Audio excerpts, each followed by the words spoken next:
What's up, everybody? It's Damp. I've gotten a few questions about what I thought about build 8855, so I wanted to take you guys through some of the highlights and how I feel about the build and what's in it, and some of the quick changes that I've come across so far, and some things I can help you guys through what the update looks like. So, just to start, the two biggest pieces of this are the fact that there's new bosses.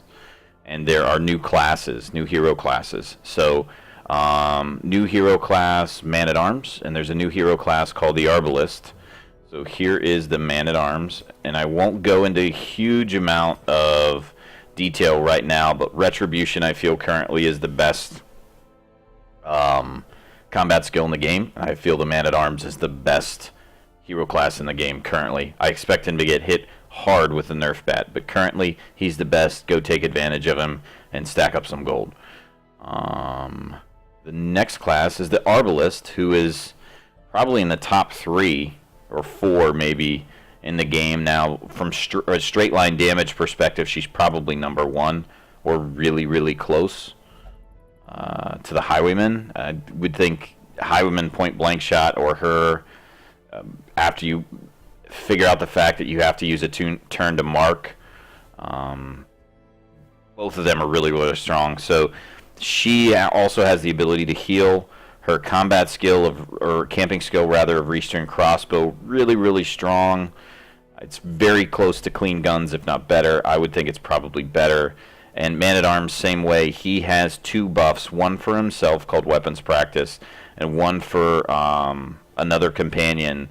Very strong buffs. So both of those really good. I do expect them to get nerfed, but it's not all about these classes. I'll do a separate video for the Man-at-Arms and the Arbalist later on. But we're going to move on to the bosses. So there's three new bosses. There's a Ruins boss. It's called a Gibbering Prophet. There's a Warren's boss, which is the Formless Flesh. And then the Weld boss, which is a cannon. It's called the Brigand Cannon. Those are the 3 new bosses, and there are 3 tiers. So Veteran, if you look at your map, you have your Apprentice, you have your Veteran, and then you have Champion. So basically they're putting in a boss in each of these tiers, each new boss. So I think that's awesome. The bosses are cool. I did kill the bosses on each of my first attempts, but also you have to remember that I have a ton of Ancestral trinkets. Not trying to brag, but it's like week 230. I have probably 275 hours in this play. Sure, I have other plays, but it was easier for me to show this in a video and to stream it on my farther along town. So basically, what you look at with the bosses is that they have some cool mechanics. I don't want to give it away, spoiler alerts or anything, but you can watch my video if you really want to see what they look like, and I'll just kind of let it go from there. I don't want this to be all about boss fights. You watch the videos that I have up now. I'll have some more videos where I'll go through the mechanics in depth. I just won't have them out for at least a week or 2 weeks from this point, because I want to wait for the hot fixes to be established before I give you guys some tips. So moving on, new loot. They added loot, and they've actually tweaked trinkets quite a bit. So I'll give you 2 trinkets real quick that kind of took one got nerf batted, the other one got buffed severely. So here's the nerf. The Hell's Hairpin. You guys remember this previously? It was like OP, really OP. It's not anymore. I'll just say that. I mean, it's not anymore. It's mediocre if you're lucky. I would say it's actually bad. But one that got buffed was the Gunslinger's Buckle. I'll just let you look at that. 25% damage in range, 15% accurate and ranged. Wow. Nobody ever uses melee skills with the Highwayman. Very rarely, unless you get moved. Most people run them leapfrog. This is incredible. I mean, I've hit for over 100 with a Highwayman. I've hit for, I think, 102 was my record, and I bet this would break 110 or 115 easily. Anyway, those are just two examples. I'm not going to go through here and talk about all the trinkets and all the changes because there's just so many, but they did go through and polish a lot of this. So GG devs, that was a really, really good thing. Really good thing to do. Also, what they added are these ancestral trinkets from the ancestor himself. So the candle, you can see here the tentacle idol. I don't have all of them, but you'll run into it's going to look like an orb, and it says if you drop your torch in here, something will happen. So spoiler alert, if you drop your torch in there, put it on mute if you don't want to know what happens. But if you drop your torch, you end up fighting a mob, and if you kill the mob, you get these ancestral trinkets, which this one's pretty good. 50% trap disarm's pretty damn good, so you can bring that with you and take up another slot, and it's GG on all the traps. And now that they've hotfixed so that you get de-stress every time you disarm traps, this became really, really strong. Now, I found this one in the dark. Certain ancestral or ancestor trinket sets or trinket set items only drop in the dark. So just FYI, you can only get certain ones in the dark. So these are awesome. I think this is a really good addition to the game. Again, that's a plus. Moving on. They added this, which for me isn't a really big deal, which allows you to watch some of the old cutscenes.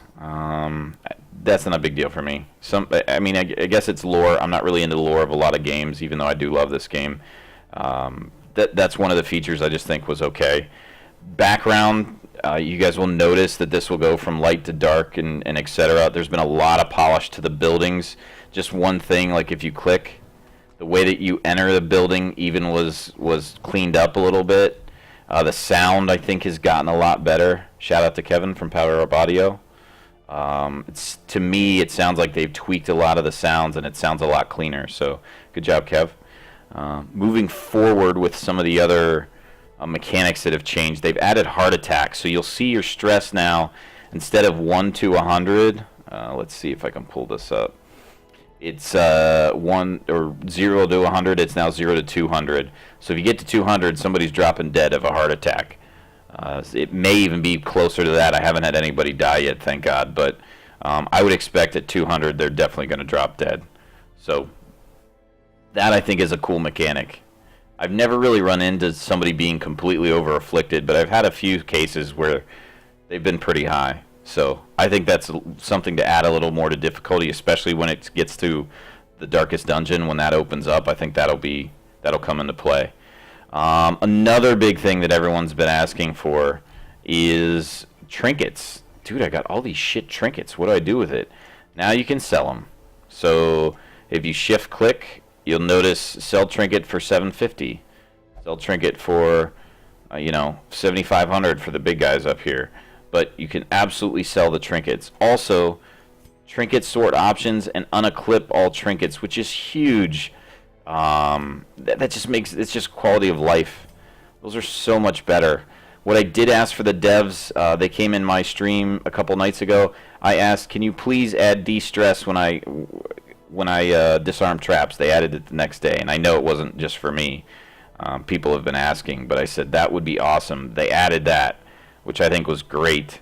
They've also added the ability to now critical heal, which is amazing. I mean, we've been asking for it. I can get critically hit. Why can't I critically heal? It's in the game. That's awesome. And now there's a bunch of other party names again for me. That's not a big deal, but overall, I think just the the new features that have been added have been amazing. I really think that it's, I mean, everything we asked for from the guys who are often in my stream, it was pretty much addressed. I don't know that there is anything that didn't get addressed.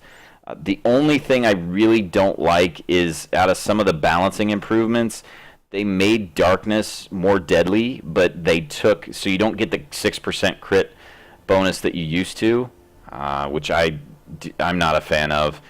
I really don't like that.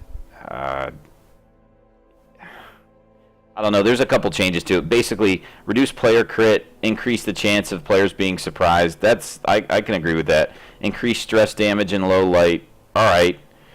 Slightly increased monster damage. Okay. I think it was pretty strong already, but reducing the amount of gold you get in low light, that really doesn't make it a lot of a benefit to play around in the darkness. Maybe there's a plan for it moving forward as they open more things, but I really don't see a lot of the benefit to it unless they're just trying to hide some of those more difficult trinkets, thinking a lot of people aren't going to play in the darkness as much. And I used to do strictly dark runs, but there isn't really the benefit risk versus reward now. There's a couple extra roster slots to help you with the new characters. There's a limit now to how much food you can eat. Previously, you'd see Damp carry a shitload of food. I still do, just in case, but it's a lot more waste now because you can't use it. You can't continually eat just to use it like a free potion, so to speak. There's been a couple nerfs to the bounty hunter, which aren't really big deals. The leper got buffed a little bit. I'm not going to go into detail on all this stuff, guys. You can read the patch notes, but a lot of the tweaks that were made for balancing are good, excluding, in my opinion, just the darkness. I really don't like the change to that. But almost everything else I really, really, really like. I really like. So I give it an A. Not an A+. It's close. But I give it a solid A. If it wasn't for the darkness, I'd probably have given it an A+. So I really don't think they could have done it any better for the general public because everybody, I think, wanted darkness to be a little more difficult from the guys who play quite often. So, you know, there's been a lot of bug fixes and other things that were also thrown in here. But I think overall, for what we asked for, it took, 6 weeks-ish, but I'd say that the wait was well worth it. So that's my opinion of the patch. I hope you guys have hopefully learned something from this. Send some comments or questions if you find something that I maybe didn't mention that you think's important. Throw it down in the comments, and I'll be coming out with a couple new videos of boss fight tutorials and the new classes and how to set them up and what trinkets to run on them over the upcoming weeks as they polish the game a little bit more and do a couple more hot fixes. That's it, guys. Thank you for watching. See you later.